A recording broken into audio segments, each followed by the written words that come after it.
UP academy for civil services में आप सभी का स्वागत कर रहा हूं। अगर आप यूपी पीसीएस की या फिर आरओ की तैयारी करते हैं तो आपको पता है कि एक चीज़ है जो कि आपके मार्क्स को बढ़ा सकती है और अच्छे से अच्छा यूपी पीसीएस की तैयारी करने वाला। पहले तो लोग पा भी जाते थे, लेकिन अब जब से जीएस के 4 पेपर आ गए हैं तब से लोगों ने हिंदी और एसए को छोड़ दिया है। लोगों ने चारों दम लगा दिया है चारों जीएस के पेपर में, तो उधर भी नहीं हो पाता और इसमें वो स्कोर नहीं कर पाते। जबकि आप एक सही रणनीति और आपको सही तरीका पता हो तो आप इसमें मैक्सिमम स्कोर कर सकते हैं। याद रखिए, अगर आप यूपी पीसीएस की तैयारी कर रहे हैं तो 50-50-50 के 3 निबंध आते हैं। अगर आप आरओ की कर रहे हैं तो आपको 40-40-40 के 3 निबंध लिखने हैं। पहले निबंध का पहला पार्ट है साहित्य, संस्कृति, राजनीतिक क्षेत्र, इसी पे आधारित निबंध आएगा। दूसरा निबंध फिक्स है कि विज्ञान, पर्यावरण, तकनीकी में या इकोनॉमी, और तीसरा एग्रीकल्चर, इनमें से आएगा। तीसरा जो पार्ट है उसमें आता है प्राकृतिक आपदा, भाई नेचुरल डिजास्टर, और दूसरा आता है विकास योजना, और तीसरा आता है अंतर्राष्ट्रीय घटनाक्रम। अब आपको क्या करना है, एक सही आदमी क्या, जो मैं आपको सलाह दूंगा,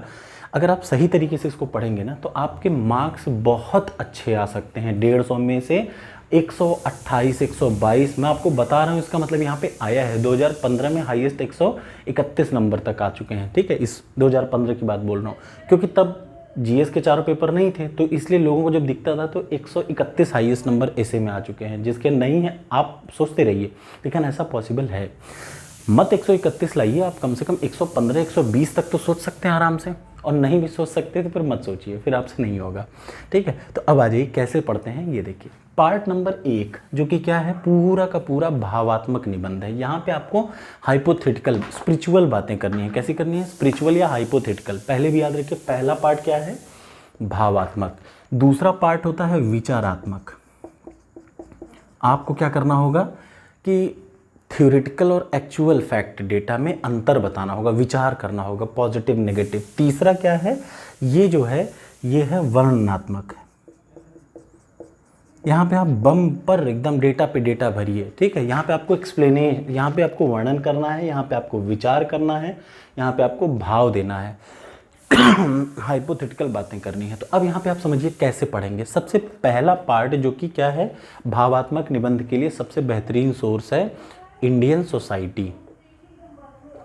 याद रखिए, क्लास 11th 12th में एनसीईआरटी की में एक किताब आती है इंडियन सोसाइटी, आप उसको उठा लीजिए, आपका पहला पार्ट हो गया। कुछ नहीं करना, क्या कर लीजिए। अब आप भाई ऐसा नहीं है कि आप तीनों चीज़ रट सकते हैं। जैसे मैं अगर समझूं खुद को तो मैं तीनों में से फिक्स चीज़ों पे तैयार करता हूं। जैसे अगर आपके पास क्लास 11th की एनसीईआरटी इंडियन सोसाइटी है तो आप खूब आराम से तैयारी कर सकते हैं। किस चीज़ की, आप साहित्य, संस्कृति और राजनीतिक क्षेत्र की तैयारी कर सकते हैं। ठीक है, और दूसरी चीज़, अब आप आ जाइए दूसरा, विचारात्मक निबंध पार्ट बी। इसके लिए पहले पार्ट के लिए आपने क्या किया, आपने एनसीईआरटी क्लास 11th की इंडियन सोसाइटी की किताब डाउनलोड कर लीजिए। दूसरा आ जाइए पार्ट बी। पार्ट बी क्या है, विचारात्मक।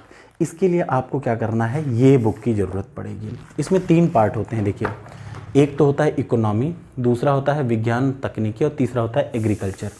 आप कुरुक्षेत्र ले आइए। क्या ले आइए, कुरुक्षेत्र।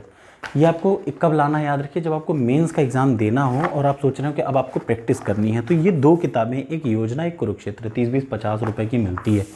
आप बस क्या काम करिए, एग्ज़ाम से पहले कितने महीने का, 6 महीने का खरीदना है इसको। ये सिर्फ 2 एग्जामों के लिए है, याद रखिए, आरओ और दूसरा यूपी पीसीएस के लिए। एक है योजना, दूसरा कुरुक्षेत्र, 20 और 30 रुपए की मिलती हैं। ये जो बी वाला पार्ट बी है, ये मैं आपको 99% चैलेंज दे रहा हूँ कि आप कुरुक्षेत्र पढ़ लीजिए। कुरुक्षेत्र के जितने टॉपिक हैं उनका सच्ची सही 6 महीने के टॉपिक का नोट्स बना लीजिए, उनके डेटा बस नोट करिए, सब कुछ नहीं, तेज़ी में पढ़ना है। देखिए, एग्जाम में टॉप करना है तो आपको इस लेवल का पढ़ना होगा, क्योंकि इसी लेवल का लोग पढ़ते हैं। और तीसरा काम जो सी वाला पार्ट है, देखिए सी वाला पार्ट में है एक नेचुरल डिजास्टर, प्राकृतिक आपदा। उसके लिए प्राकृतिक आपदा की एक किताब आती है, उसको तैयार कर लीजिए। बुक एकदम डायरेक्ट पतली सी आती है। और दूसरा विकास योजना के लिए आपको यूज़ करना है ये। तो याद रखिए, अगर आप योजना और कुरुक्षेत्र खरीद लेते हैं तो आपके बचे 2 पार्ट पूरी तरीके से कवर हो जाएंगे। इससे बाहर पेपर में नहीं आएगा। इससे अच्छा कोई समझा भी नहीं सकता। ये गवर्नमेंट की अपनी है, तो आपको ज़्यादा दिमाग नहीं लगाना। तो ये और इस पार्ट के लिए योजना, कुरुक्षेत्र, और इस पार्ट के लिए क्या यूज़ करना है, इंडियन सोसाइटी, एनसीईआरटी। अगर आप इतना कर रहे हैं तो अब बहुत जल्दी मैं आपको ऐसे देने वाला हूँ टॉपिक। आपको इन्हीं से रिलेटेड मैं टॉपिक दूंगा हफ्ते में एक, बहुत जल्दी।